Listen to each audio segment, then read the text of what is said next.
আল্লাহ রাব্বুল আলামিন সূরাতুল আ'লার শেষের দিকে বলছেন 14 থেকে 19 নম্বর আয়াত, মোট 5টা আয়াত আল্লাহ রাব্বুল আলামিন বান্দা কেমন সুন্দর সফট ডেলিভারি দিয়েছেন। বান্দা এই আয়াতগুলো মেনে নাও, এই আয়াতগুলো যদি সুন্দর করে ফলো করো তোমাকে আমি সফলতা দিয়ে জান্নাত বুঝাইয়া দেব। যেরকম সুবহানাল্লাহ। আল্লাহ রাব্বুল আলামিন বলেন, قد أفلح من تزكى وذكر اسم ربه فصلى بل تؤثرون الحياة الدنيا والآخرة خير وأبقى। কোন বান্দা সফল? যার মধ্যে 3টা কাজ থাকবে। নাম্বার 1 হলো যে ব্যক্তি নফসকে পরিশুদ্ধ করতে পারবে। আল্লাহ পাক বাহিরেরটা দেখবেন না ভিতরেরটা দেখবেন? বাহির না ভিতর? লা ইয়ানজুরু ইলা সারিকুম লা ইয়ানজুরু ইলা সারিকুম ওয়ালা ইলা জিসামিকুম ওয়ালাকিন ইয়ানজুরু ইলা কুলুবিকুম ওয়া আমালিকুম। আল্লাহ তোমার বাহ্যিক বেশভূষা দেখবেন না, কোন সুরত দেখবেন না, বডি কাঠামো দেখবেন না। আল্লাহ দেখবেন তোমার অন্তরের কি খবর এবং তোমার আমলের কি খবর। অন্তরের বিশুদ্ধতার অভাবে অনেক ব্যক্তি জাহান্নামে চলে যাবে শুধুমাত্র নফসের ভেজালের কারণে। নফসকে পরিশুদ্ধ করতে হবে। নফসের রোগ কিন্তু আছে অনেক। নফসের যে সমস্ত রোগগুলো আমি আস্তে আস্তে করে বলবো, শোনার চেষ্টা করবেন। 1 নম্বর নফসের রোগ হলো হিংসা করা। হিংসা মনে হয় বাগারপাড়া লোকের মধ্যে নাই? আস্তে বলবেন, না আছে না নাই? মানুষ আছে যেখানে হিংসা আছে সেখানে হিংসুক কিছু লোক আছে না নাই? বলেন আছে। হিংসা থেকে বাঁচার জন্য আল্লাহ রাব্বুল আলামিন একটা দোয়া শিখিয়ে দিয়েছেন। সবাই ঠক মিলে আমার সঙ্গে বলুন, ওয়া মিন শাররিন নাফাসাতি ফিল উকাদ ওয়া মিন শাররি হাসিদিন ইযা হাসাদ। ও আল্লাহ, হিংসুকের হিংসা থেকে তুমি আল্লাহ আমাকে বাঁচাও। হিংসা কিন্তু মারাত্মক গুনার নাম। আল্লাহ রাব্বুল আলামিন শবে কদরের রাত্রিতে, লাইলাতুল বারাতের রাত্রিতে, লাইলাতুম মিন নিসফি শাবানের রাত্রিতে, বরকতময় রাত্রিতে, সব রাত্রিতে আল্লাহ রাব্বুল আলামিন বান্দার সকল বান্দাকে maaf করেন। শুধুমাত্র maaf করেন না, হিংসুককে maaf করেন না, মুশরিককে maaf করেন না, ইল্লা লিল মুশরিকিন ওয়া মুশাহিন। যারা হিংসুক এবং যারা এরকম ধরনের শিরকের কাজে জড়িত আল্লাহ পাক তাদেরকে কখনো maaf করেন না। কথা কার? আস্তে বলবেন না, কার? যারা শিরক করবে। এই সমস্ত ওয়াসওয়াসা থেকে বাঁচতে হবে। নফসকে পরিশুদ্ধ করব আমরা, হিংসা মুক্ত রাখবো, অহংকার মুক্ত রাখবো, অবৈধ কামনা বাসনা মুক্ত রাখতে হবে। এই নফসকে শুদ্ধ করতে পারলে চোখ ঠিক হয়ে যাবে, হাত ঠিক হয়ে যাবে, পা ঠিক হয়ে যাবে। চোখের গুনাহ হবে না, হাতের গুনাহ হবে না, পায়ের গুনাহ হবে না, চোখের গুনাহ আজকের সমাজে সবচেয়ে মারাত্মক। আজকে সন্ধ্যার দিকে কয়েকটা যুবকের সঙ্গে কথা চলছিল। যুবকরা আমাকে দেখেই বলে, হুজুর একটু নসিহা করুন, একটু ওয়াজ করুন, একটু আমাদেরকে কিছু নসিহা দেন, 2-1টা নসিহা দেন। বললাম, বাবা, বর্তমান দুনিয়াতে সবচেয়ে বড় গুনাহ যে অঙ্গ দিয়ে হয় তার নাম হলো 2টা চোখ। ডিভাইসে কখনো চোখ রাখবা না, খারাপ কিছু দেখবা না, পর্নোগ্রাফিতে আসক্ত হবে না, বিবাহ পূর্ব কোনো নোংরামি করবা না। চোখের গুনাহ থেকে বাঁচবা। আল্লাহর কসম করে বলি, সমস্ত গুনাহ থেকে আল্লাহ তোমাকে বাঁচায়া দিবে। চোখ থেকে বাঁচো, চোখের গুনাহ থেকে বাঁচো। গুনাহ করা যাবে না। এই মোবাইল অসংখ্য পরিবারকে তছনছ করে দিয়েছে। কার বউকে নিয়ে শুয়ে থাকে? আমি কি ভুল বলতেছি এগুলো? হ্যাঁ, এই মোবাইল কি করে দিচ্ছে? দিনকে রাত বানায় দিচ্ছে, উল্টা পাল্টা বানায় দিচ্ছে। চুয়াডাঙ্গা মাহফিল ছিল বছর 3 আগে। খাওয়ার সময় বসে রাত্রেবেলা আমার কাছে এক মুরব্বী, সে কান্দের বলে, হুজুর বড় মেয়েকে বিয়ে দিয়েছি, একটু দোয়া করেন। কোথায় দিছেন? ঠাকুরগাঁ। এত দূর দিলেন কেন? বলতেছে, হুজুর। আমি বললাম, এই বিয়ের ঘটক কে? হুজুর, মোবাইল ঘটক কে? কত যে বড় বিপদ এটা। স্লোগানই তো দেয়, দূরত্ব যতই হোক কাছে থাকো, জ্বলে উঠুন আপন শক্তিতে। কি ঠিক কিনা? কি আছে কিনা বল? এই মহামারী আকার ধারণ করেছি, সব শেষ করে দিচ্ছে। যুবক, মোবাইল তোমার এখন চালানোর বয়স হয় নাই, এটার ওজন আছে, এটাকে কন্ট্রোল করার জন্য তোমার মজবুত ঈমানের দরকার। যখন তুমি দেখতে পারবে তুমি মোবাইলকে কন্ট্রোল করতে পারছো তখন ব্যবহার করবে, কিন্তু মোবাইল যদি উল্টা তোমাকে কন্ট্রোল করে তোমাকে জাহান্নামে নিয়ে যাবে। কোথায় নিয়ে যাবে? জাহান্নামে নিয়ে যাবে। চোখটাকে হেফাজত করো। আমার বন্ধুগণ, আল্লাহ রাব্বুল আলামিন লজ্জাস্থানের কথা পরে বলেছেন, ইয়াগুদ্দু মিন আবসারিহিম ওয়া ইয়াহফাযু ফুরুজাহুম। আল্লাহ রাব্বুল আলামিন আবার মুমিনুনা বলছেন, ক্বাদ আফলাহাল মুমিনুনা আল্লাযীনা হুম ফি সালাতিহিম খাশিউন والذين هم عن اللغو معرضون والذين هم للزكاة فاعلون والذين هم لفروجهم حافظون। জোরে বলুন আল্লাহু আকবার। নিজেকে কন্ট্রোল করতে হবে, নফসকে শুদ্ধ করতে হবে। নফস যে বান্দা শুদ্ধ করতে পেরেছে সেই তো সফল হতে পেরেছে, হিংসা মুক্ত। এরপরে অহংকার মুক্ত করতে হবে। আমার বন্ধুগণ, একে সমস্ত বদনজর থেকে বাঁচানোর চেষ্টা করতে হবে, চোখটাকে হেফাজত করতে হবে। আল্লাহ রাব্বুল আলামিন এই চোখটা দিয়েছেন, সম্পূর্ণ অবদান যার তিনি আমার। চিল্লা বলুন কে? আসতে বলবেন না, চিল্লা বলুন কে? আল্লাহ পাক। ছোট্ট একটা ইতিহাস মনে পড়লো। অর্ধজাহানের শাসনকর্তা ছিলেন 2 নম্বর খলিফা। তার নাম কি বলুন? জোরে বলেন, আরো জোরে বলে।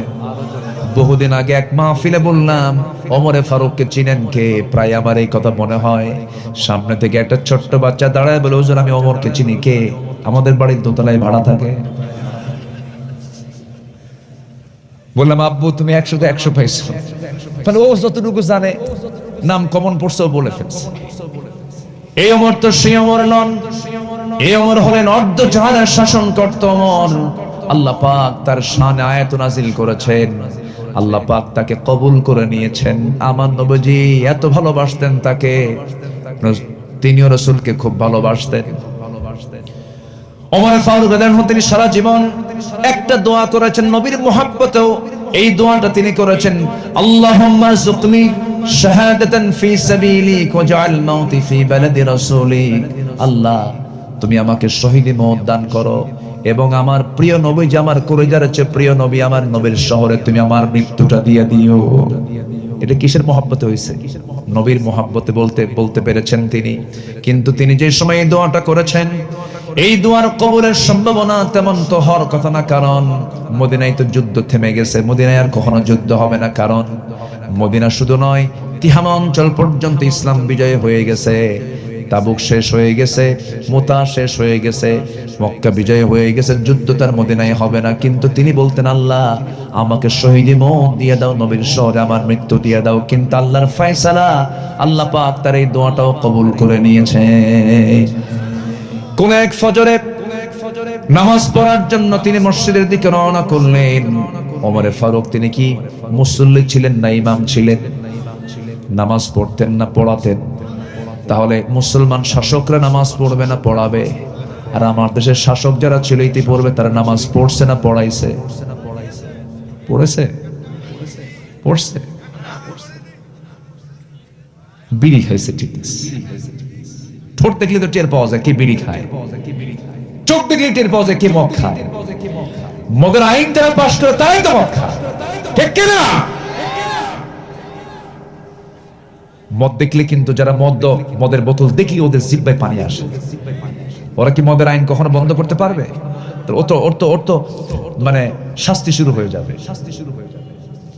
ওদের সুবিধার জন্য মদের আইন পাশ করেছে, ওদের সুবিধার জন্য জেনার লাইসেন্স দিয়েছে, ঠিক কিনা? ওদের সুখের জন্য করেছে ওরা। দুনিয়ার কিছু সুখের জন্য এগুলো করেছে ওরা, চিত্ত বিনোদনের জন্য করেছে। আমার বন্ধুগণ, জেনার আইন যারা পাশ করে তাদের উদ্দেশ্যে বলতে চাই, আপনার মেয়ের সঙ্গে কেউ জেনা করুক, এটা কি কোনো বাবা, সভ্য বাবা চাবে নাকি বলেন তো? এক সাহাবী এসে বলছেন, হুজুর জেনার কাজ তো বন্ধ করা খুব কঠিন। রাসূল বললেন, তুমি যার সঙ্গে জেনা করতে যাবে সে কারো না কারো মা, কারো না কারো বোন, কারো না কারো না কারো মা, কারো না কারো বোন, কারো না কারো বউ হবে। অতএব তুমি কি চাও এমন কাজ করতে? সাহাবীর চক্ষু দিয়ে পানি বের হচ্ছে আর বলছে, হুজুর আল্লাহর কসম করে বললাম আজকে থেকে জেনার কাজ বন্ধ করে দিলাম। তুমি যে মেয়েটার দিকে তাকায় আসো সে কারো না কারো মেয়ে। তোমার মেয়ের দিকে নজর দিলে তুমি কি সহ্য করতে পারবা?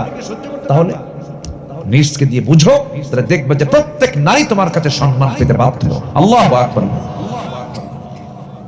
তুমি অন্যের মেয়ের দিকে চায় থাকবা আর তোমার মেয়েকে তুমি বলবা যে আমার মেয়ের দিকে কেউ তাকালে চোখ উপরে ফেলবো, এটা না। নামাজ পড়ানোর জন্য বের হলেন, মসজিদে নববীর মধ্যে ঢুকেছেন। প্রথম রাকাত নামাজ পড়ালেন, দ্বিতীয় রাকাতে নামাজ পড়াতে নিয়া রুকুর মধ্যে যখন চলে গেলেন, সাইয়েদনা ওমর ফারুক রাদিয়াল্লাহু তাআলা আনহু এমন সময় ডান দিক থেকে এক আততায়ী এসে, এক জালিম এসে তার পেটের মধ্যে চাকু ঢুকায়া দিল। চাকু ঢুকায় দেওয়ার সঙ্গে সঙ্গেই তিনি সতর্ক হয়ে গেলেন, নিজেকে রক্ষার জন্য চেষ্টা করলেন, আত্মরক্ষার জন্য চেষ্টা করে পারলেন না, তাকে ধরাশয়ী করে ফেললো। আবার চাকু বের করে বিষাক্ত চাকু, বিষ মিশ্রিত চাকু তলপেটে দুবার মেরে দিল। দুবার যখন ডাবল স্টেপ যখন মেরে দিয়েছে, বুড়ি কিছু অংশ বের হয়ে গেছে, সেন্সলেস হয়ে ওমরে ফারুক জমিনে লুটিয়ে পড়েছে। কয়েক ঘন্টা সেন্স নাই। সকল মুসল্লিরা জালিমকে ধরে ফেলেছে, তাকে আটকে রেখেছে, বেঁধে রেখেছে। সেন্স ফিরলেও কয়েক ঘন্টা পরে দ্বিতীয় রাকাতে রুকুতে সেন্সলেস হয়ে যাওয়া মানে হলো তার নামাজটা তার শেষ হয় নাই। কয়েক ঘন্টা পর যখন তার সেন্স ফিরেছে, সামনে দেখেন চোখের পানি ফেলে ফেলে তার সন্তানটা কাঁদবে। ওমর ফারুক বলছেন, ও আমার কলিজার টুকরা আব্দুল্লাহ, তুমি কাঁদো কেন, কেঁদেছো কেন? তুমি কি জানো না আমার সারা জীবনের দোয়া ছিল আল্লাহ যেন আমাকে শহীদ হিসেবে কবুল করে নেন। আল্লাহ রাব্বুল আলামিন কি সুন্দর করে আমার দোয়া কবুল করেছেন। আব্দুল্লাহ, আমি নিশ্চিত শহীদ হতে চলছি, কারণ আমাকে যে আঘাত করেছে আবু লুলু মাজুসি, সে একজন অগ্নি পূজক, সে আমাকে আঘাত করেছে, আমি নিশ্চিত শহীদ হয়ে যাব। আব্দুল্লাহ, আর কান্নাকাটি করো না, তোমার বাবাকে সুন্দর করে হাসি মুখে বিদায় দিয়ে দাও, আমার জন্য পানি আনো। এক গ্লাস পানি নিয়ে এসে বলছে, আব্বা তৃষ্ণা নিবারণ করুন, পানিটা পান করুন। এবার তিনি বলছেন, কলিজার টুকরা সন্তান রে, এই পানি তো আমার লাগবে না, আমার কোনো তৃষ্ণা নাই, আমার তৃষ্ণা হলো নামাজ এখনো হয় নাই, ওযুর পানি দরকার। কিসের নামাজ হয় নাই? ফজর নামাজ হয় নাই, ওযুর পানি নিয়ে আসো। ভুঁড়ি বের হয়ে গেছে, সেন্সলেস হয়ে পড়েছিলেন, রক্ত শূন্যতায় পড়ে আছেন, কিন্তু মোহাব্বত কার? আসতে বলবেন না কার? আল্লাহর মোহাব্বত, আল্লাহর জিকিরটা এত তীব্র থেকে তীব্রতর যে সেন্স ফেরা মাত্রই তিনি বলছেন, নামাজ তো আমার হয় নাই, ওযুর পানি আনো। ওযুর পানি আনা হলো। ওযু বানালেন কষ্ট করে, ওযু বানায়া নামাজ পড়বেন কেমনে? বুড়িগুলো বের হয়ে আছে, গামছা দিয়া পেট বাঁধলেন। উত্তম নামাজ হলো দাঁড়িয়ে নামাজ পড়া। দাঁড়িয়ে নামাজ পড়ার চেষ্টা করলেন, পারলেন না। বসে পড়লেন, বসেও পারলেন না, শক্তি নাই গায়ে। শুয়ে শুয়ে কোনো মতো দুরাকাত নামাজটা পড়লেন। পড়েই বলছেন, আব্দুল্লাহ রে, কেঁদো না, আমার জীবন প্রদীপ নিভে যাচ্ছে, আমি যে কোনো মুহূর্তে দুনিয়া থেকে বিদায় নেব। আব্দুল্লাহ, ও আব্দুল্লাহ, কান্নাকাটি থেমে দাও, কাব্বা আপনার জন্য, আমি তো সন্তান, চেষ্টা করতেই পারি, আপনার জন্য ডাক্তার নিয়ে এসেছি। ডাক্তার যখন সামনে বসা, ডাক্তার বলছে, আমিরুল মুমিনিন বেয়াদবি নেবেন না, আপনার জন্য দুধ এনেছে, আপনি দুধটা পান করুন। দুধ যখন তার হাতে দেওয়া হলো, দুধটা তিনি পান করলেন। সম্পূর্ণ দুধ স্টমাকে চলে গেল, পেটে চলে গেল, কিন্তু পেটে থাকবে কেমনে? নারী তো ফুটো হয়ে গেছে, সবগুলো ফুটো দিয়ে বের হয়ে গেছে, স্টমাকে আর দুধ থাকলো না। ডাক্তার কাঁদতে কাঁদতে বলে, ও আমার ভাইয়েরা, আমরা কিছুক্ষণের মধ্যে আমার আমিরুল মুমিনিনকে হারাতে বসছি, তিনি হারিয়ে যাবেন, তিনি মারা যাবেন। ওমরে ফারুক মুস্কি হাসি মেরে বলে, ডাক্তার চতুর্দিকে এলান করে দাও বাঁচবেন ওমর, কারণ ওমরের নাকের ভিতরে মহান রব্বুল আলামিন জান্নাতের ঘ্রাণ ঢুকায় দিয়েছে। যেরকম সুবহানাল্লাহ। কার জিকির? আসতে বলবেন না, কার জিকির? এক সময় না সব সময়, এক সময় না সব সময়, সব সময়। সাইয়েদনা ওমর ফারুক রাদিয়াল্লাহু তাআলা আনহু দুনিয়া থেকে বিদায় নেবেন। সন্তান আব্দুল্লাহকে ডাক দিয়ে বলছে, আব্দুল্লাহ, গত 2 বছর আগে আমার বন্ধু, সারা জীবনের বন্ধু আবু বকরকে নবীর কবরের পাশে শোয়া দিয়েছি। আমার বড় শখ, আমি আমার নবীর পাশে ঘুমাবো, কিন্তু জায়গা তো আমার না, জায়গা তো আম্মা জান আয়েশা সিদ্দিকার। আমি কেমন করে সেই জায়গায় আশা করব? যদি আয়েশা আমাকে দেয় তাহলে তো জায়গায় আসা, তাহলে তো আমি থাকতে পারবো। অতএব আমার সাকরাতুল মাউতের লক্ষণ চলে আসছে, আব্দুল্লাহ মরে যাব যখন, তখন আমার পক্ষ থেকে আম্মা জান আয়েশার কাছে গিয়ে আমার ব্যাপারে প্রস্তাব দাও, আমি তার কাছে জায়গাটা ভিক্ষা চাই, আমাকে যেন জায়গাটা সেজন্য দেয়। যে গিয়ে যখন এমন প্রস্তাব যখন দেওয়া হলো, আম্মা জান আয়েশা সিদ্দিকা কাঁদতে কাঁদতে বলছেন, আরে শহীদের মর্যাদা পেতে যাচ্ছে, অর্থ দুনিয়ার শাসন করতে আমার এমন একজন মহান ব্যক্তি আমার কাছে সামান্য একটা জায়গা চাচ্ছে, আমি কেমন করে কৃপণতা করি? আমি আমার কবরের জায়গাটুকু না, আমি ওমরে ফারুক রে এই মুহূর্তে দান করে দিলাম। জোরে কাম সুবহানাল্লাহ, আরো জোরে বলি সুবহানাল্লাহ।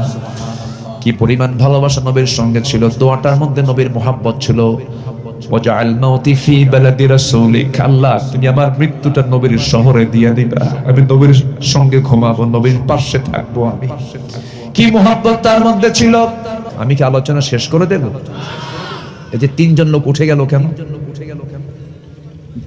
হ্যাঁ, ও নখ তুলছে, সমস্যা নেই, যাবার আসবেন কিন্তু এখন কিছু কয় না, আসতে হবে। আমরা কেউ যাব না, একসঙ্গে আমরা দোয়া করে এখান থেকে বিদায় নেব। জোরে বলি ইনশাআল্লাহ। কেন? বসেন, আপনাকে দেখে খুব ভালো লাগছে আমার। বসেন, মাশাআল্লাহ। আর একটু এই চেয়ার আপনাকে মানাচ্ছে, খুব সুন্দর আলোচনা করেছেন, আমি পাশে বসে শুনেছি কথাগুলো।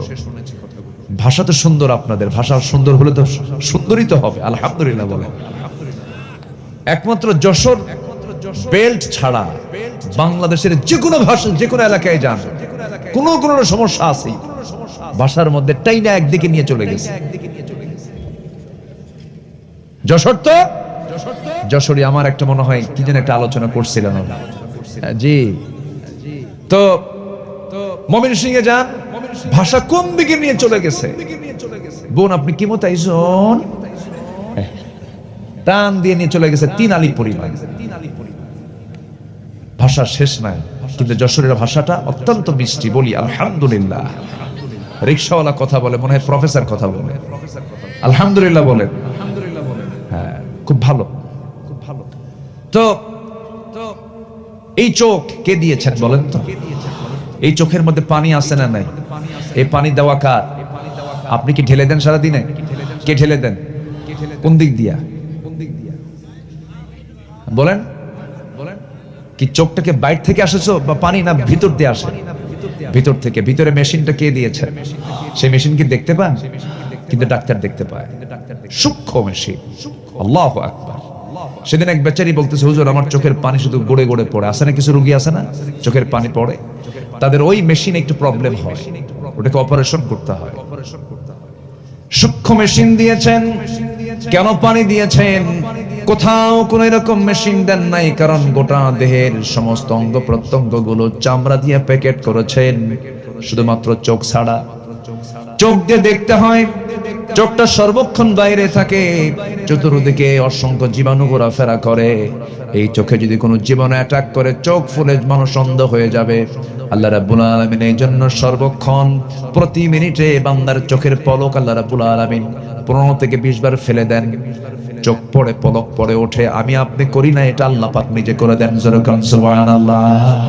আমার মনেই থাকে না কখন পলক পড়ে আর পলক ওঠে। এটা কে করে দিয়েছেন? আল্লাহ করে দিয়েছেন।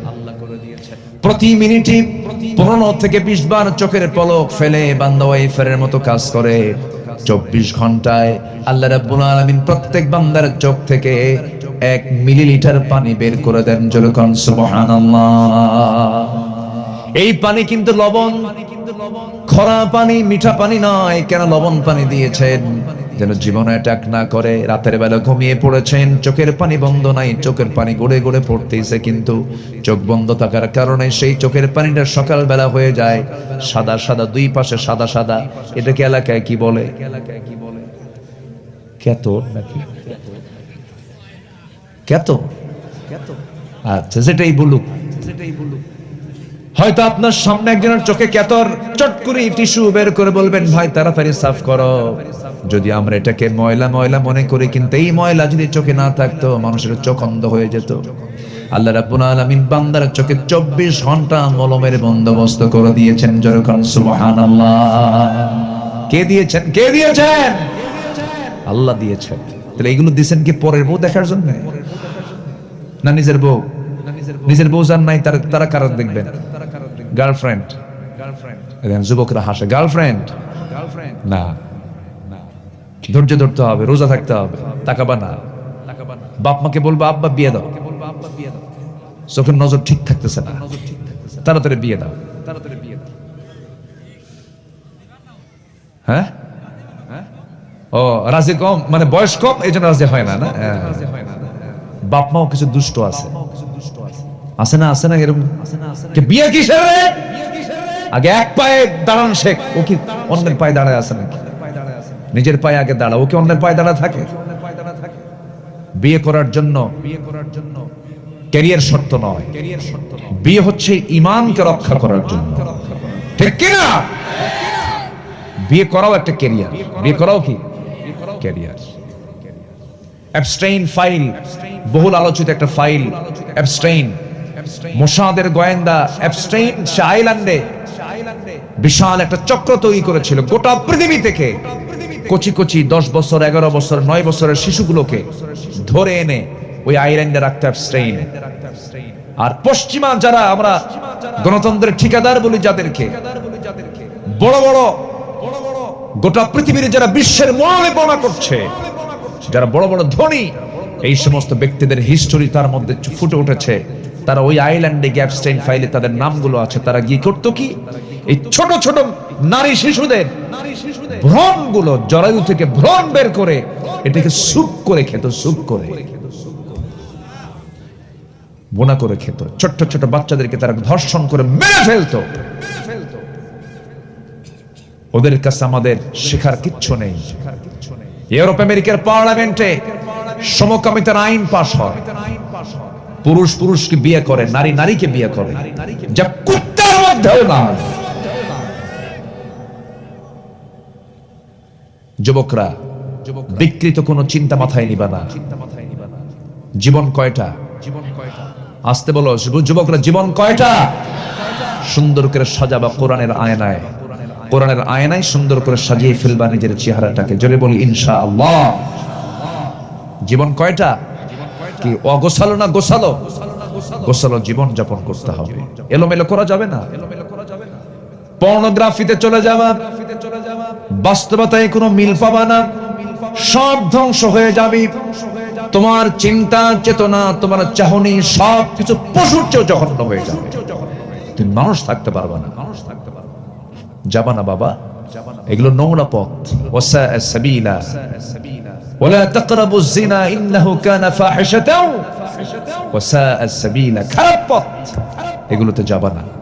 অশান্তি, তুমি ধ্বংস হয়ে যাবে। তোমার চোখে মানে কপালের ফ্রন্টাল সেলগুলো সব সুখে শেষ হয়ে যাবে। তুমি শেষ হয়ে যাবে, তোমার বুদ্ধি হারিয়ে যাবে, ভালো মন্দ বুঝবা না তুমি। এগুলো বাদ দিয়ে দিবা।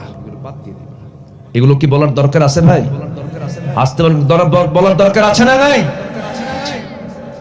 আমার বন্ধুগণ, আল্লাহ রাব্বুল আলামিন কান দিয়েছেন। চোখের মধ্যে কি পানি? লবণ না মিঠা? কি বলে, মিঠা না লবণ? লবণ পানি দিয়েছেন।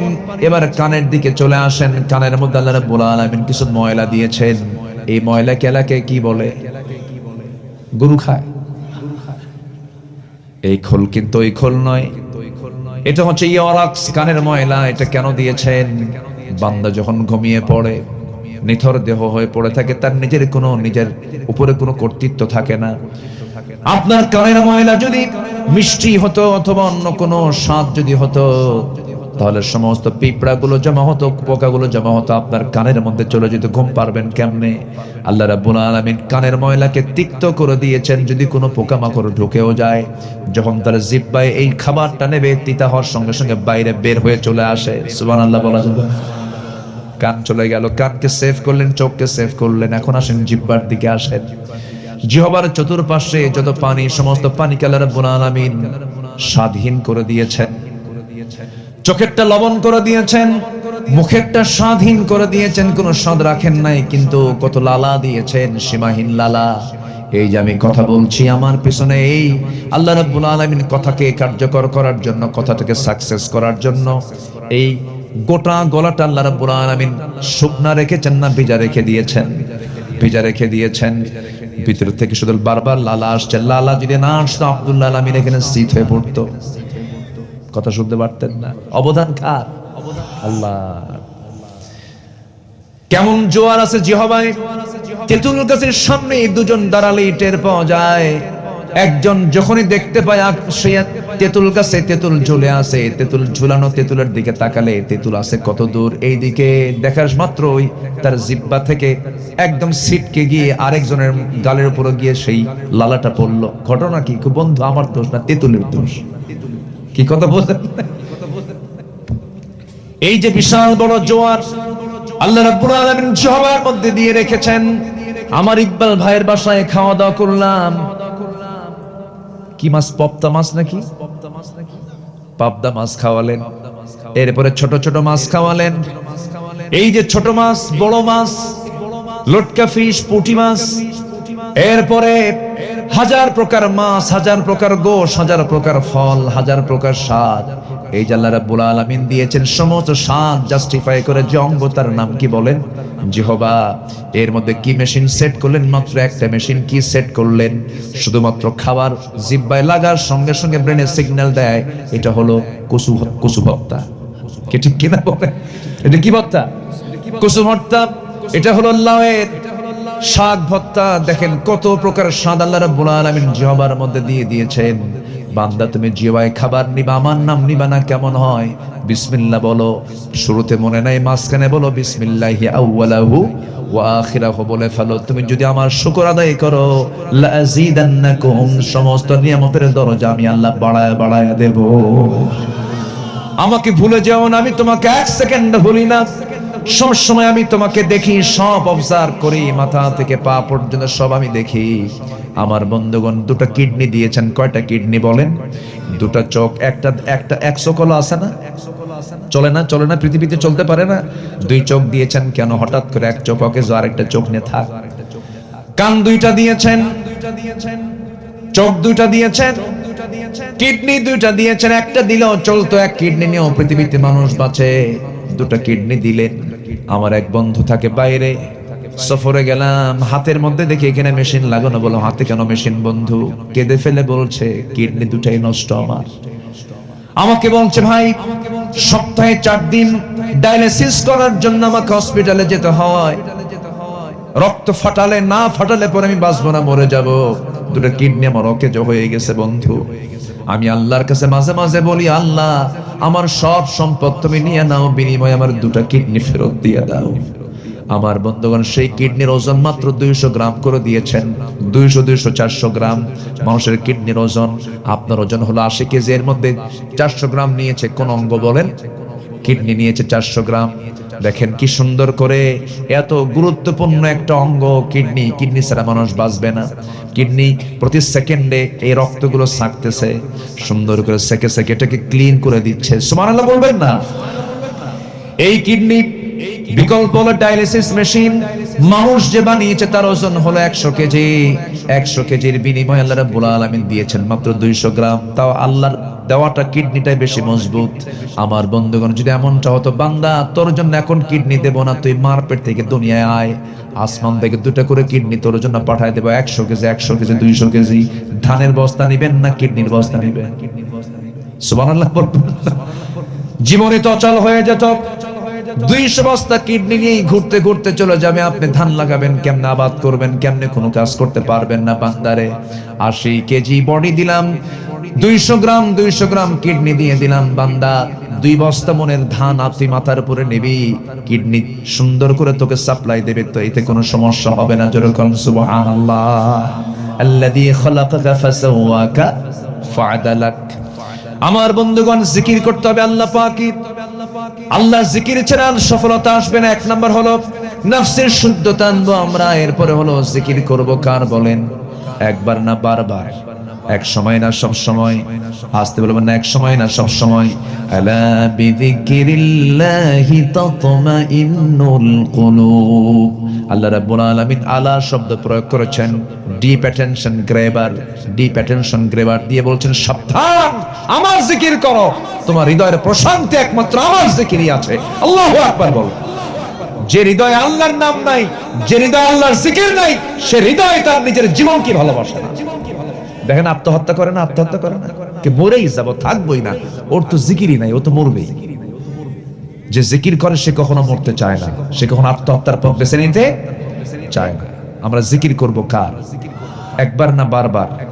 এক সময় না সব সময়? সব সময়। আমার বন্ধুগণ, আল্লাহকে কখনো ভোলা যাবে না। আল্লাহকে ভুলে গেলে পরে বড় বিপদ হয়ে যাবে, কারণ আল্লাহই হচ্ছে আমার সবকিছু। হুয়াল আউয়ালু ওয়াল আখিরু ওয়াল যাহিরু ওয়াল বাতিন ওয়া হুয়া বিকুল্লি শাইইন আলীম। জোরে বলুন আল্লাহু আকবার। আমার বন্ধুগণ, নাম্বার 3 হলো ফসল্লা, যারা নামাজ পড়বে তারাও সফল হয়ে যাবে। বুকটা ফেটে যায়, কতদিন ধরে মানুষকে বলি ভাই নামাজ পড়ো, নামাজ পড়ো। আজকের স্বাধীনতার 54 বছর চলে, আমার দুঃখ লাগে, বড় আফসোস লাগে, এত নেতৃত্ব বাংলার জমিনে গড়ে উঠলো, অথচ এই জাতি মাত্র নামাজ পড়ে মাত্র 5%, বাকি 95% নামাজ পড়ে না। এত আইন পাশ হলো, মদের আইন পাশ হলো, সুদের আইন পাশ হলো, জেনার আইন পাশ হলো, অথচ 90% মুসলমানের এই বাংলাদেশে আজ পর্যন্ত জাতিকে জাহান্নাম থেকে বাঁচানোর জন্য নামাজের আইন কেউ পাশ করতে পারে নাই। ঠিক কিনা? পাশ করতে পেরেছে না। জাহান্নাম থেকে বাঁচার জন্য নামাজ হচ্ছে সবচাইতে বড় বিষয়। নামাজ যে বান্দা ছেড়ে দেবে, আল্লাহ রাব্বুল আলামিন নিজেই বলেছেন ফাখালাফা মিন বা'দিহিম খালফুন আদাউস সালাতা ওয়াত্তাবাউশ শাহাওয়াত ফাসাউফা ইয়ালকাউনা গায়্যা। যে বান্দা নামাজকে ছেড়ে দিবি, নামাজকে কন্টিনিউ যে বান্দা করবেন, আল্লাহ রাব্বুল আলামিন বলেন আমি তাকে জাহান্নাম, শুধু নয় জাহান্নামের গর্তের মধ্যে আমি তাকে ফেলে দেব। ফাসাউফা ইয়ালকাউনা গায়্যা। গাই নামক গর্তটা এত ভয়ঙ্কর গর্ত, ইমাম কুরতুবী বলেছেন এই জাহান্নামের এই গাই নামক গর্তটা এত ভয়ঙ্কর যে জাহান্নাম পর্যন্ত এই গাই নামক গর্তকে ভয় পায়। এত ভয়ঙ্কর সেই জাহান্নামের গর্ত। আর সেই জাহান্নামের গর্ততে আল্লাহ রাব্বুল আলামিন যেই বান্দাকে সবার আগে ফেলবেন তার নাম হলো বেনামাজি। নাউযুবিল্লাহ। নামাজ কি সবাই পড়তে রাজি আছেন? সবাই কি নামাজ পড়তে রাজি আছেন? আমার বন্ধুগণ, তবে হ্যাঁ, শুধু নামাজ নষ্ট করলেই যে গাই নামক গর্তের মধ্যে যাবে তা নয়, আরেকটা কারণ আছে। কোরআন সরাসরি বলছে যারা নফসের দাসত্ব করবে। ইমাম কুরতুবী বলেন আরো 6টা কারণ আছে, সেই 6টা উপস্থিত যাদের মধ্যে থাকবে তারাও এই গাই নামক গর্তের মধ্যে প্রবিষ্ট হবে। সেই 6টা কারা কারা? 6টা অপকর্ম যারা যারা করবে। 6টা অপকর্ম কি কি? নাম্বার 1 হলো যারা জেনা করতে করতে বুড়া হয়ে যায়, জেনা বাদ দেয় না, এমন বুড়া জেনাকারা বুঝে বাংলার জমিনে নাই। আসতে বলবেন না, আছে না নাই? নাম্বার 2 হলো মদ্যপান করতে করতে বুড়া হয়ে গেছে, মদ খাওয়া ছাড়ে না, শাইখুজ জানি, বুড়া জেনাকার। নাম্বার 2 হলো মদ্যপায়ী, যারা মদ পান করতে করতে অভ্যস্ত হয়ে গেছে। নাম্বার 3 হলো যারা সুদখোর, সুদ খেতে খেতে বুড়া হয়, সুদ ছাড়ে না। সুদের কারবার তো বাগারপাড়া যশোরে নাই। আছে আছে আছে। গাই নামক গর্তের মধ্যে আল্লাহ পাক ঢুকাবেন। নাম্বার 4 হলো যে সন্তান পিতামাতা কি দেখে না, লক্ষ্য করে না, শুধুমাত্র আতিপাতি নেতার পেছনে R15 নিয়ে ঘোরে। এরকম সন্তান আছে না নাই? বাপ মাকে দেখেন R15 নিয়ে, চুলের সাইজ দেখছেন এখন যুবকদের? এইদিকে চুল নাই, পিছনেও চুল নাই, 2 কানের এদিকে নাই, পিছনেও নাই, মাথার উপরে গোল কইরা সেন্ট মার্টিন দি আছে না নাই? এই হলো মাথার চুল। শার্ট প্যান্ট পরে টান মারলেই খুলে পড়ে, প্যান্ট এত নিচে পড়ে, নাভির উপরে পড়া হচ্ছে ওয়াজিব। সেই নাভির নিচে, এত নিচে, সীমান্ত বর্ডার, যে কোনো মুহূর্তে একটা অ্যাক্সিডেন্ট ঘটতে পারে। এই হলো প্যান্ট পরা। আমি মসজিদে গেছি নামাজ পড়তে, মসজিদে ঢুকলেই তো 2 রাকাত নামাজ আগে পড়তে হয়, এটা সুন্নাহ পড়েছেন মুহাম্মদ সাল্লাল্লাহু খুতবা চলুক না চলুক, ইমাম সাহেব যা করে করুক, শুধু ফরজ নামাজ যদি শুরু না হয়, খুতবা চলাকালীন অবস্থায়ও ভিতরে ঢুকে 2 রাকাত নামাজটা পড়া উচিত। লাল বাতি চলাকালীন অবস্থা এগুলো সব এগুলো মানবেন না। ঢুকেই কয় রাকাত নামাজ, 2 রাকাত। দেখ যুবক দেখি নামাজ পড়তেছে, আমি ভাবলাম দেখি ওর নামাজটাকে দেখি, ওর শার্টেরও সাইজ নাই, প্যান্টেরও সাইজ। তো রুকুতে যখন গেল, রুকুর ঠেলায় দেখি শার্ট উপরে, প্যান্ট নিচে, মাঝখানে ফাঁকা। তো ভাবলাম এই তো রুকুর হাল, সেজদায় যে কি হবে আল্লাহ জানে। সেজদায় যখন গেছে তখন দেখি প্যান্ট খুলে আন্ডার প্যান্ট হয়েছে। আমি কি ভুল বলতেছি? প্যান্ট গুলো দেখছেন, প্যান্টের সাইজ দেখছেন, এত নিচে, মনে হয় কিচ্ছু বোঝে না, শিশু। এগুলো কোন পোশাক? নতুন প্যান্ট কিনে আনে হাঁটু ফাটা। কি ফাটা? হাঁটু ফাটা প্যান্টের দাম হলো 8,000 টাকা। আর হাঁটু ভালো ভালো প্যান্ট, কোনো ফাটা ফুটা নাই, তার দাম 800 টাকা। তাহলে ফাটা প্যান্টের দাম কত?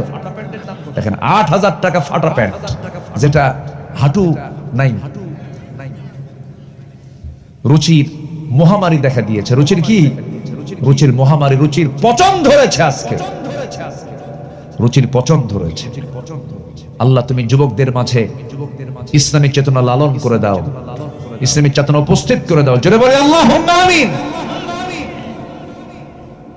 বাপ মাকে ভাত দেয় না, এমন সন্তান নাই? আসতে বলবেন না, আছে না নাই? ঝাঁকুনি মেরে কথা বলে, ঝাঁকুনি মেরে কথা বলে, ঝাঁকি মেরে কথা বলে, বড় আওয়াজ দিয়ে কথা বলে। কোন সন্তানের আওয়াজ যদি বাবার আওয়াজের চাইতে বড় হয়, পৃথিবীতে সবচাইতে বড় বেয়াদব হচ্ছে ওই সন্তান। বাপ মার আওয়াজের চাইতে কখনো সন্তানের আওয়াজ বড় হতে দেওয়া যাবে কখনো না। রাগ করতেছেন মনে হয় আপনারা। আবার বলে আব্বা তুমি কি বেশি বোঝো? আছে, এরকম আছে, আছে আছে বেয়াদব। এগুলো আপনি মাদ্রাসায় কম পাবেন। এই যে এগুলো বাচ্চাগুলো, এরা আদব শিখে। ওস্তাদ মারা লাগে না, শুধু চোখ গরম করে, সব সোজা। আর ভার্সিটিতে চোখ গরম করে কে? ছাত্রীর চোখ গরম করে কে? স্যার সোজা হন কি? ঠিক কিনা? কোরআন নাই যে, কোরআন থাকলে তো আদব থাকবে। বাংলাদেশে বৃদ্ধাশ্রম গড়ে উঠেছে অনেক, ঢাকার আশেপাশে গাজীপুর টাজীপুরে বৃদ্ধাশ্রম গড়ে উঠেছে। ওখানে কিছু বুড়া মানুষ, বুড়ি মানুষ থাকে, যাদের সন্তানরা ওদেরকে দেখে না। ওরা কিন্তু গরিব না, সন্তান বড় ডাক্তার, ইঞ্জিনিয়ার, গুলশান বাড়ি ধারায় তাদের বাড়ি আছে, সবকিছু আছে, সবাইকে দেখতে পারে, বাপ মাকে দেখতে পারে না। ওই শিক্ষার মুখে আমরা থুতু মারি, জুতা মারি। যে শিক্ষায় বাপ মাকে দেখা লাগবে না, ওই শিক্ষা আমরা সন্তানকে আগে কোরআন তুলে দেব। জোরে বলি ইনশাআল্লাহ, আর জোরে বলি ইনশাআল্লাহ। মা বড় না বাপ বড়?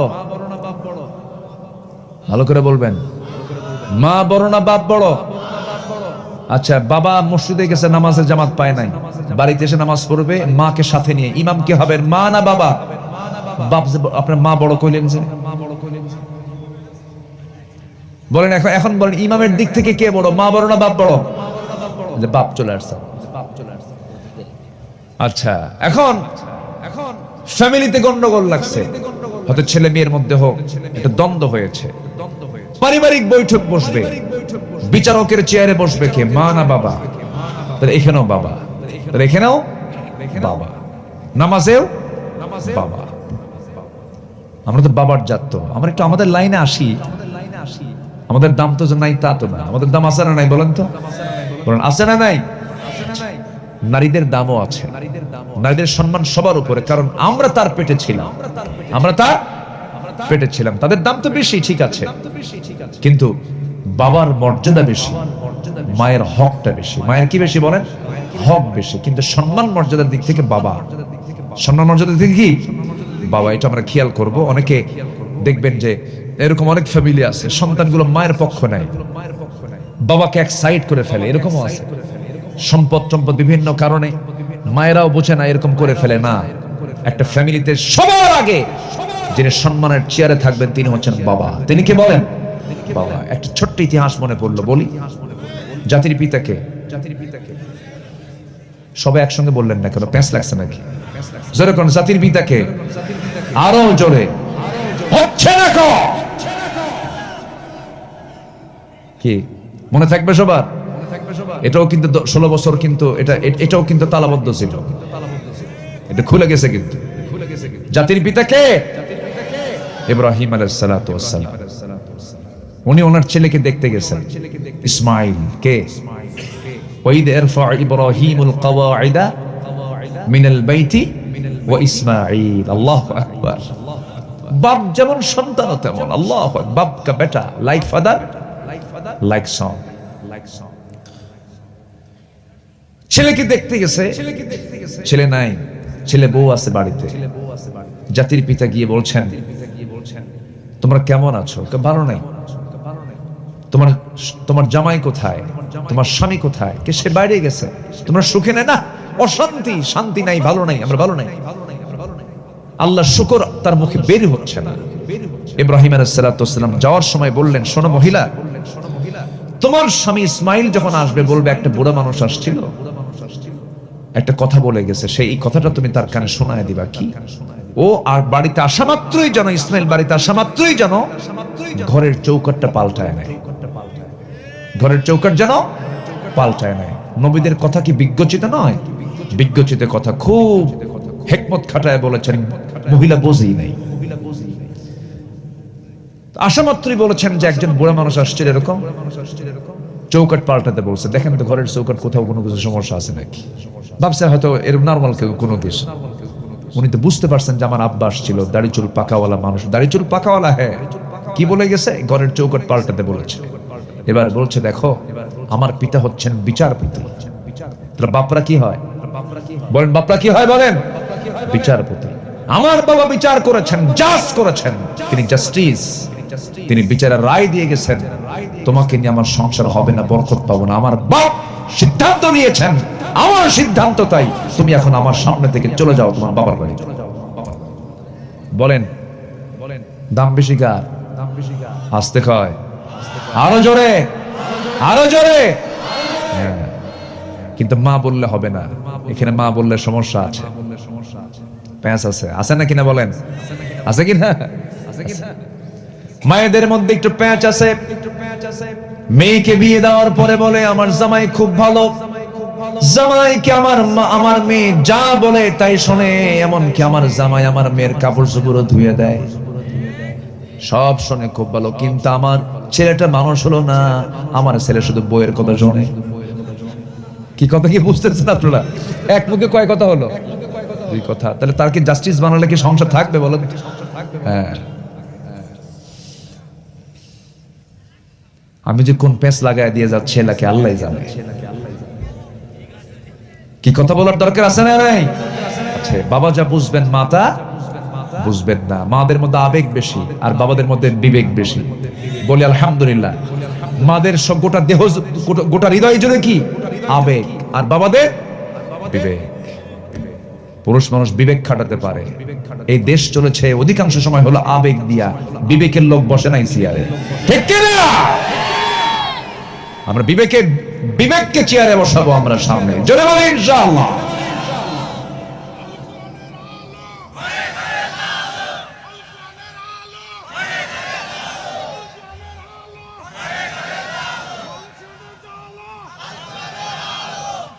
আল্লাহ কবুল করেন। জোরে বলে আমিন। তাহলে বাপ মাকে খাবার দেবো তো নাকি? ভালো করে ডাকবো। শ্বশুরকে বেশি ডাকবো না আব্বাকে বেশি ডাকবো? নতুন শ্বশুর পায় আব্বা বাবা, ডাক ফুরায় না। যৌতুক টাকা যখন দেয় না তখন পায় আরাম যায়। আছে না নাই? এগুলো করা যাবে না। শ্বশুরকেও ডাকবেন আপনি, নিজের বাবাকে বেশি বেশি ডাকবেন, শ্বশুরকেও ডাকবেন না। কেন ডাকবেন? তবে নিজের বাবার সামনে ঘন ঘন না। নিজের বাবার সামনে আপনি শ্বশুরকে ঘন ঘন ডাক দিবেন, বাবার মন খারাপও হতে পারে, মন খারাপও হতে পারে। এই জন্য ব্যালেন্স করতে হবে। কারণ হাজার মানুষ একদিকে, গোটা দুনিয়া একদিকে, আমার বাপ একদিকে, আমার বাবার ওজনটাই বেশি ভারী। রিদার রাব্বি ওয়া রিদাল ওয়ালিদি ওয়া সাখতুহু ফি সাখতিল ওয়ালিদ। পিতা রাজি আল্লাহ রাজি, পিতা নারাজ আল্লাহ নারাজ। এটা কিন্তু পিতার শানে হাদিসটা এসেছে, শুধু বাপকেই বোঝানো হয়েছে। কিন্তু মাদের হকটা বেশি কেন? মা দুধ খাওয়ান, মা ডেলিভারির যন্ত্রণা সহ্য করেন, মা 9টা মাস গর্ভধারণের যন্ত্রণা সহ্য করেন। আল্লাহ পাক এই 3টা এক্সট্রা কষ্ট সহ্য করার কারণে আল্লাহ রাব্বুল আলামিন তার রাসূলকে বুঝিয়েছেন, মান হাক্কা বিহুসনি সাহাবাতি ক্বালা উম্মুক সুম্মা ক্বালা মান ক্বালা উম্মুক সুম্মা ক্বালা মান ক্বালা উম্মুক সুম্মা ক্বালা মান ক্বালা আবুক। জোরকন সুবহানাল্লাহ। এটা হক, মান হাক্কা, হকের দিক থেকে মা, আর মর্যাদার দিক থেকে কে? বাবা। অর্থাৎ 2 চোখের মণি, কাউকে ছোট চোখে দেখার কোনো সুযোগ নাই। যে সন্তান চোখ রাঙিয়ে কথা বলে ওটা বেয়াদব। মনে থাকবে সবার, বাবা যত বড় ভুল করুক না কেন, কোন সন্তান চোখ রাঙিয়ে কথা বলতে পারে না। চোখ রাঙিয়ে কথা বলা মানে জাহান্নাম তার ঠিকানা হয়ে যায়। জাহান্নামের কোন গর্ত? গাই নামক গর্ত। ফাসাউফা ইয়ালকাউনা গাইয়া। গাই নামক গর্তের মধ্যে আল্লাহ পাক তাকে ঢুকাবে। নাম্বার 5, যারা মিথ্যা সাক্ষী দেবে। যারা কি সাক্ষী দেবে? মিথ্যা সাক্ষী দেবে। নাম্বার 6 হলো যে নারী অপরের সন্তানকে স্বামীর সন্তান বলে চালায় দেবে। এরকম বহু জারজ আছে না? আসতে বলবেন না, আছে না নাই? স্বামী জানেই না এটা কার। এই সমস্ত মহিলাকে আল্লাহ পাক গাই নামক গর্তের মধ্যে ঢুকা ছাড়বে। আমার বন্ধুগণ, তাহলে নামাজটাকে ছেড়ে দেওয়া যাবে না। মাস 4 আগে আমার মদিনায় সফর ছিল। মদিনায় আমি জিয়ারার জন্য গিয়েছিলাম। ওমরার পরে মদিনায় চলে গেলাম। আমার ছেলের সাথে ছিল, পরিবার সাথে ছিল। ছেলেকে বললাম, আব্বা চলো, আমার নবীজির হাদিস, মা বাইনা বাইতু মিম্বারি রাউদাতুন মিন রিয়াদিল জান্নাহ। আমার নবীজি বলেছেন, আমার ঘর এবং আমার মিম্বার এর মাঝখানের যে ফাঁকা জায়গাটুকু আছে, এই ফাঁকা জায়গাটুকু হলো জান্নাতের টুকরা। যেরকম সুবহানাল্লাহ। ও আব্বা চলো দেখতে যাই। দেখতে গেলাম। রাত 3টার দিকে বহুবার দেখেছে জীবনে, কিন্তু এবারের যাওয়াটা ছিল একটা ভিন্ন রকমের। আল্লাহ পাক সহজ করে দিয়েছিলেন। ভিতরে ঢুকলাম। সর্বোচ্চ সময় পাওয়া যায় 10 থেকে 12 মিনিট, এরপর আর সময় থাকে না। এর ভিতরে ঢুকেই পিছনের দিকে দাঁড়ায় আছি। শেষ রাত্রের দিকে গিয়েছি, কিছুক্ষণ পর ফজরের আজান হবে। কিন্তু আমি চিন্তা করছি, ফজর নামাজটা যদি ভিতরে পড়তে পারতাম, চিত্তের বড় প্রশান্তি পেতাম, অন্তরে বড় প্রশান্তি পেতাম। মনে মনে ফিকির করছি কি করা যায়। ইতিমধ্যে দাঁড়ানো আমি দূর থেকে আমার দেশের কিছু প্রবাসী সেই জায়গায় চাকরি করে, নাজাফা পরিচ্ছন্ন কর্মীর তারা চাকরি করে, নির্দিষ্ট ইউনিফর্ম তারা পরে আছে। 8 থেকে 10 জন ভাই আমার সামনে এসে দাঁড়ায়া সালাম দিয়ে বলছে, হুজুর আপনার ওয়াজ শুনে আমরা আপনার খুব ভক্ত, হুজুর আপনি আমাদের জন্য দোয়া করবেন। বললাম, ভাই রে, যখন চিনি ফেলেছেন আমি আপনাদেরকে একটা প্রস্তাব করতে চাই। কি প্রস্তাব? দেখুন তো, কোনোভাবেই এখানে ফজর পর্যন্ত আমাকে থাকার সুযোগ করে দেওয়া যায় নাকি? নামাজটা আমি এখানে ফজর পড়তে চাই। এবার তারা বলছে, হুজুর দেখি কি করা যায়। 7-8 জন মিলে ওইটুকু অংশের একটা দায়িত্বশীল সেখানে আছে, অ্যাডমিনিস্ট্রেশন অফিসার, তার কাছে গিয়ে, প্রশাসনিক কর্মকর্তার কাছে গিয়ে আমার ব্যাপারে কিছু কথা তারা বলল। আমি কিচ্ছুই না, কিন্তু আমার ব্যাপারে এমন পাপ দিছে, বুঝলেন? পামদা বুঝলেন তো? এদেশের মানুষ কিন্তু কিছু না পারলে তেল মারতে পারে, একেবারে 100% তেল মারছে, বুঝলেন? এমন বলার ঠেলায় ওখানকার যে প্রশাসনিক কর্মকর্তা দৌড় মেরে এসে পিছনের কাতার থেকে আমার হাতটা ধরে নিয়ে একদম প্রথম কাতারে আমার নবীজির কবর, সাথে দেয়াল, সাথে গ্রিল, এবং প্রথম যে কাতারের প্রথম যে বসার জায়গা, সে জায়গা আমাকে আস্তে করে বসায় দিয়া একটা জমজমের পানির বোতল ইনটেক আমার হাতে তুলে দিয়া, এরপর আতর কিছু লাগায় দিয়া, এরপরে খেজুরের 2টা কি 3টা খেজুর হাতের মধ্যে দিয়া বলতেছে, এখানে বসেন, মন খুলে দোয়া করুন। এরপরে যাওয়ার সময় এমন সুমা দিল, ওরা আবার চুমা খুব বেশি খায়, একদম থুতু সহ সুমা দিল, বুঝলেন? সুমা টুমা দিয়ে চলে গেল। আমি বসে থাকলাম। আজান হবে আর কিছু সময় বাদ আছে। বাম দিকে আমার দেয়ালের সঙ্গে নবীজির কবর, 3.5 থেকে 4 হাত দূরে। আবার ডান দিকে তাকায় যাচ্ছি, খুবই কাছাকাছি আমার নবীজির মিম্বার। মাঝখানের প্রথমে একদম সামনের কাতারে বসা, 2টা হাত দিয়ে শুধু জায়গাগুলো আমি নাড়তেছি, ছোঁয়া দিচ্ছি, আর ভাবতেছি, আহারে এই জায়গাতে অসংখ্যবার নবীজি চলাফেরা করেছেন, বসেছেন, শুয়েছিলেন, কত নড়াচড়া, বদর, উহুদ, খন্দক, হুনাইন, মুতার যুদ্ধ, সব যুদ্ধ পরিচালনা করেছেন এই জায়গায় বসে বসে। হাত দিয়ে শুধু ছোঁয়া দিলাম।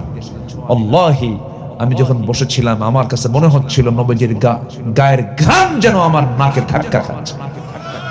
এরপর ডান দিকে তাকায় দেখি নবীজির মিম্বার, সেখানে দুই জায়গায় বসে থেকে শুধু একটা দোয়া সেদিন করেছে, আল্লাহ বিআই আরদিন তামুত, কোন জমিন আমার মৃত্যু হবে জানি না, তবে যেদিন মৃত্যু হবে আল্লাহ তুমি আমার তার একদিন আগে আমাকে মদিনায় পৌঁছায় দিবা।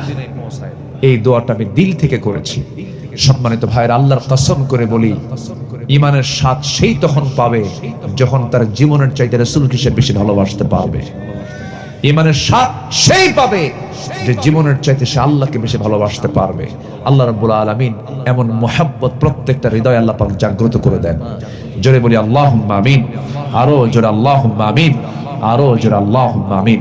সবাইকে 5 ওয়াক্ত নামাজ পড়তে রাজি আছি? কারা কারা 5 ওয়াক্ত নামাজ করে দেখা?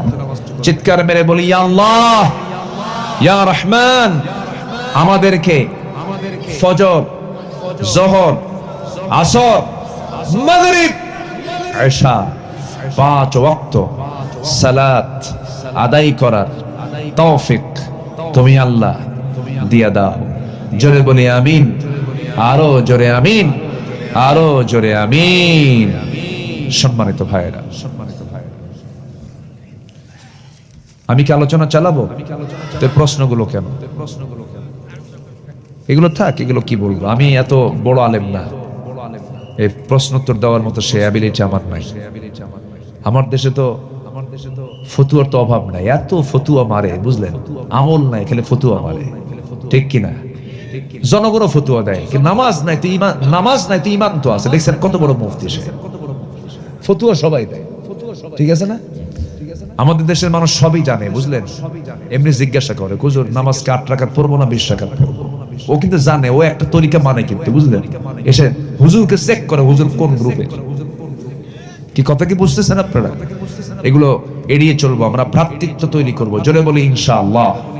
হিংসা আনবো না, অহংকার আনবো না, দিলকে সাদা সহজ রাখবো, জান্নাত পেয়ে যাবো। আল্লাহ কবুল করুন, জোরে বলি আমিন।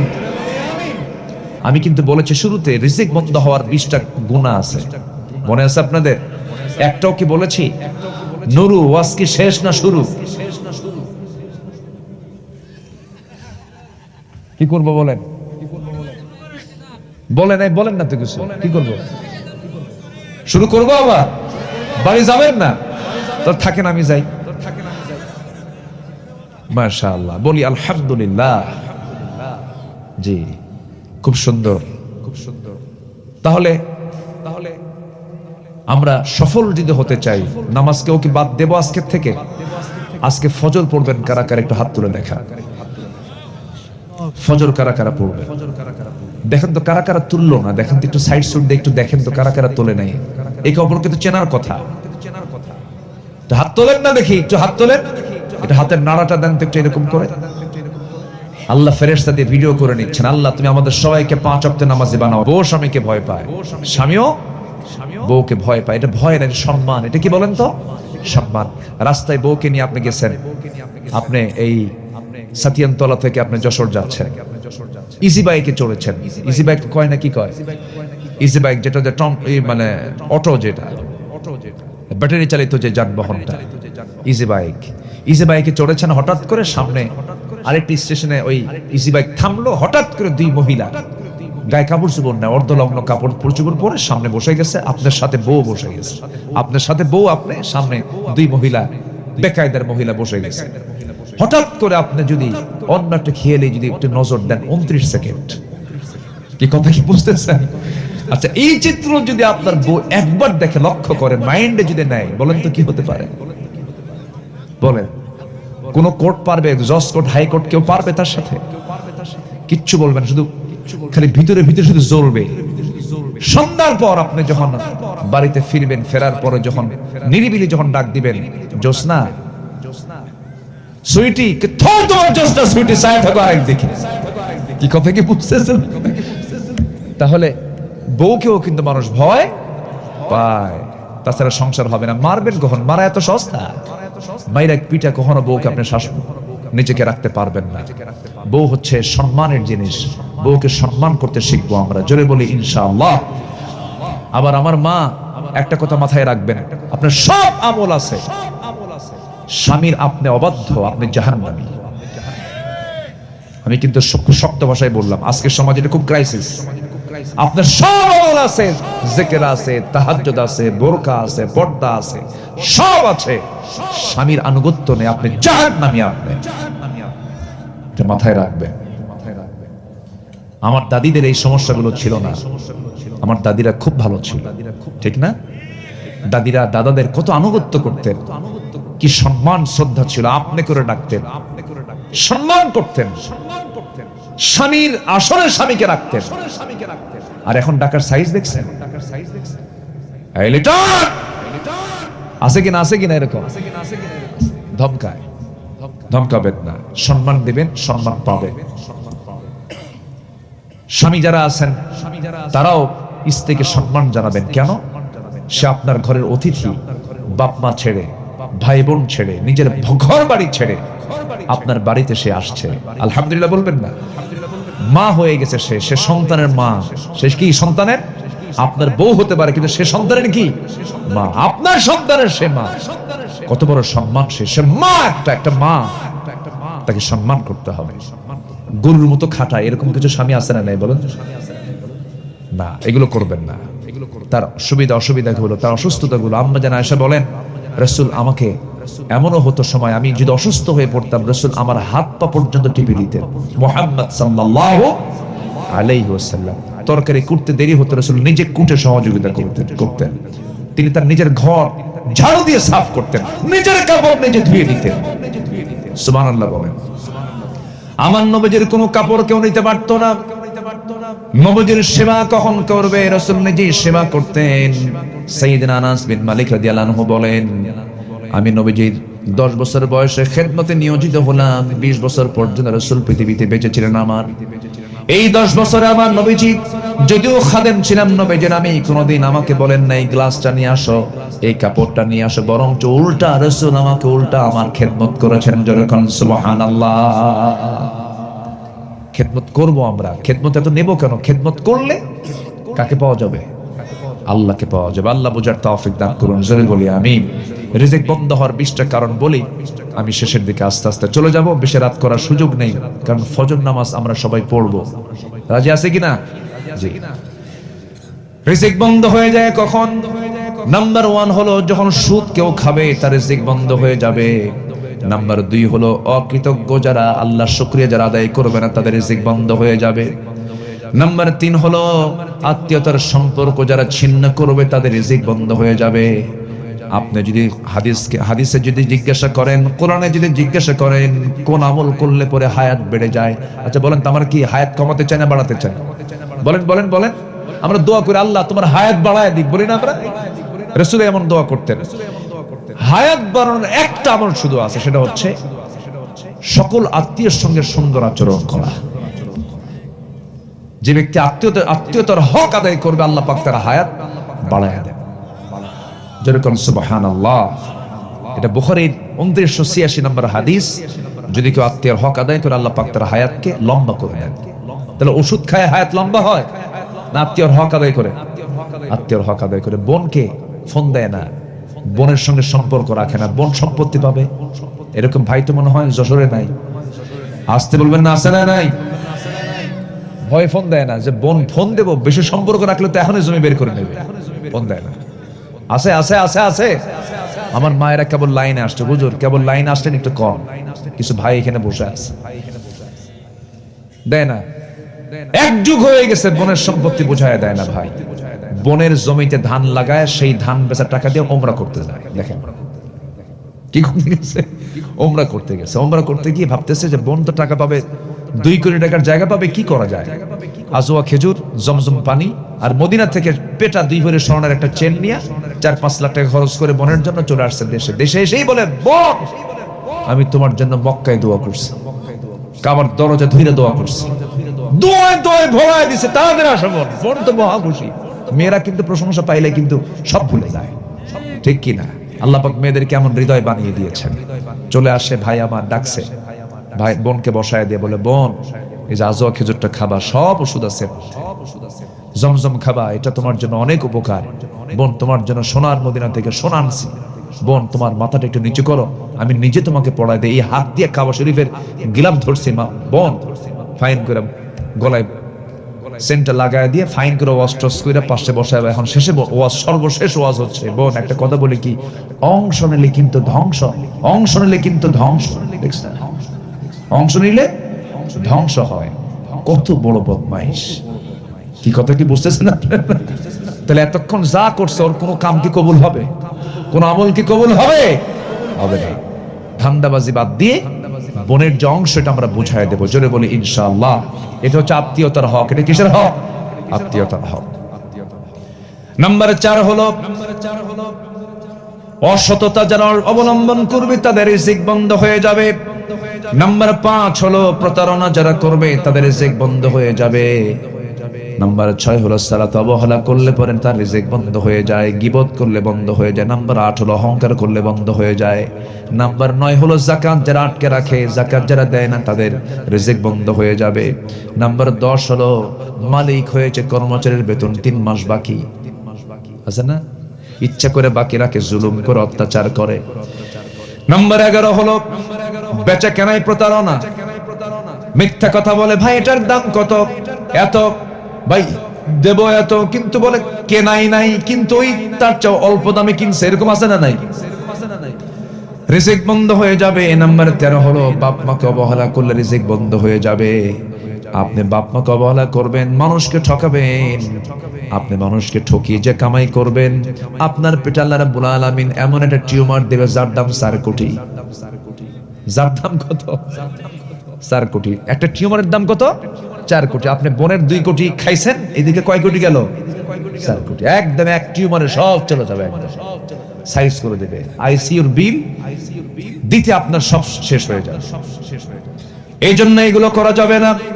নাম্বার 14 হলো জুলুম করে সম্পদ অর্জন করলে পরে। নাম্বার 15 হলো সাদকা দিতে অবহেলা করলে পরে। নাম্বার 16 হলো হিংসা। নাম্বার 17 হলো নারীদের, বাচ্চাদের প্রতি জুলুম করলে পরে। 18 হলো মিথ্যা কসম করলে পরে। মিথ্যা কসম করার লোক আছে না, খালি কসম খায়, মানে কিছু হলেই কসম খায়, মিথ্যা কসম। নাম্বার 19 হলো অলসতা করলে রিজিক বন্ধ হয়। নাম্বার 20 হচ্ছে তাকদীরকে নিয়ে যদি কেউ অসন্তুষ্টি প্রকাশ করে, আল্লাহ তোমার চোখ আসলেই কানা, যেরকম নাউজুবিল্লাহ, এরকম লোক আছে না, আছে না, আছে না, আছে। কিছুদিন মহিলাদের মধ্যে এগুলো বেশি থাকে।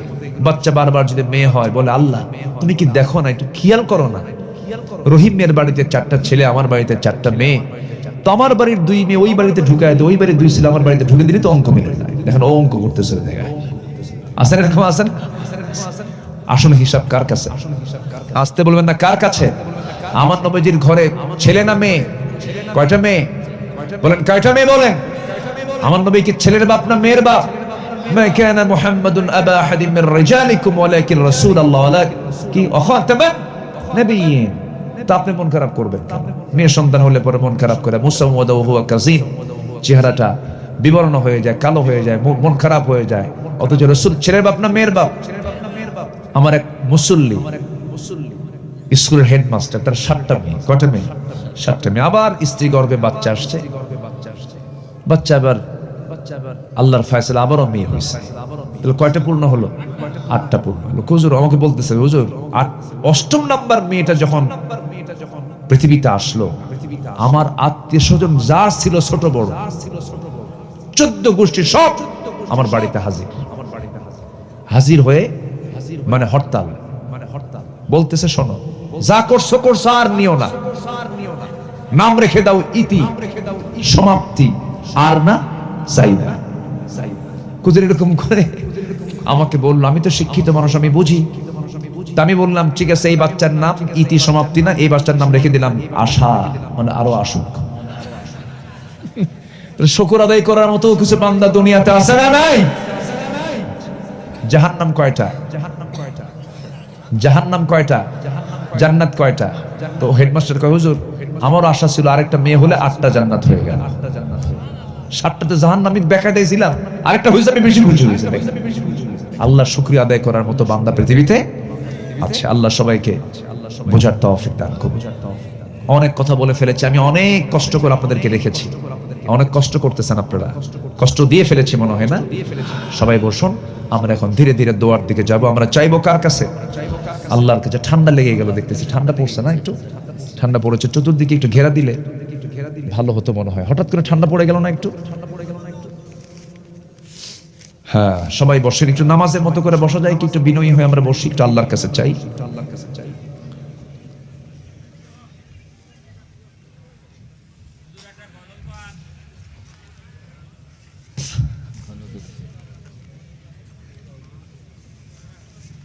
জি, তেমন জরুরি কিছু না। আমরা দোয়ার দিকে যাই। গজল শুনবেন আপনারা? গজল কোনটা যেন? গজল কি? ও, আমরা এখন চাইবো আল্লাহর কাছে। এই মাহফিল আমি দাওয়াত নিয়েছিলাম আরো 4-5 বছর আগে, না? আমার ইকবাল ভাই দাওয়াত দিয়েছিলেন। বিভিন্ন কারণে মাহফিল হয়নি। একবার বৃষ্টির কারণে হয়নি, আরেকবার করোনার কারণে মাহফিল বন্ধ ছিল। করোনা তো না, মাহফিল করোনা। ওই সময় তো এটা নিয়ে অনেক নাটক হয়েছে, তাই না? অনেক কিছু হয়েছে। যাই হোক, আল্লাহ পাক আমাকে অবশেষে আমাকে আসার তৌফিক দিয়েছে, বলি আলহামদুলিল্লাহ। মাহফিল কমিটি খুব পেরেশান ছিলেন। আল্লাহ, আমি নিজেও খুব তৃপ্ত পাচ্ছি যে আমি এত বাধাগ্রস্ত হওয়ার পর আল্লাহ পাক আজকে আমাকে আসার তৌফিক দিয়েছেন। আল্লাহ মাহফিলকে কবুল করুন। জোরে বলি আল্লাহুম্মা আমিন। আমরা দোয়ার দিকে যাব। আমার ভাইকে খুব জোর করে বসায় রেখেছে, উনি অসুস্থ। উনি অ্যাক্সিডেন্ট করেছেন, মোটর বাইক অ্যাক্সিডেন্ট করে ওনার হাঁটুতে জয়েনে প্রচন্ড একটা আঘাত তিনি পেয়েছেন। সবাই দোয়া করেন আল্লাহ যেন আমার ভাইজানকে সিহহাতে কুল্লিয়া দান করেন, শাফায়ে কামেলা আজলা দান করেন। আল্লাহ আমাদের প্রত্যেক পরিবারগুলোকে দ্বীনি পরিবেশ হিসেবে আল্লাহ রাব্বুল আলামিন কবুল করে নেন, নামাজি পরিবেশ হিসেবে আল্লাহ রাব্বুল আলামিন কবুল করে নেন। আমরা দোয়ার দিকে যাচ্ছি, আমরা আল্লাহর কাছে চাইবো। আমরা চাইবো কার কাছে? আল্লাহর কাছে। কোনো কিছু আর তো ঘোষণা নাই না?